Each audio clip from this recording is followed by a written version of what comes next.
As some of you may know, I really enjoy making recipes that are healthy, easy, and most importantly, delicious.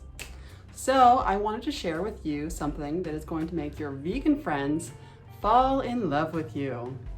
And guess what? It's only 5 ingredients, including the rice. Slice and marinate firm tofu in the teriyaki sauce, then add some broccoli.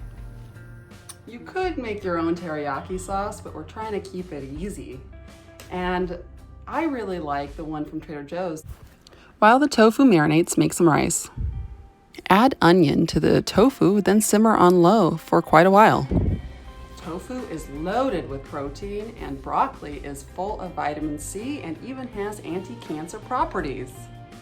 Onion is great because it has a lot of sulfur, which is also very important for your bodily functions. Put everything together and enjoy. Just look at those colors.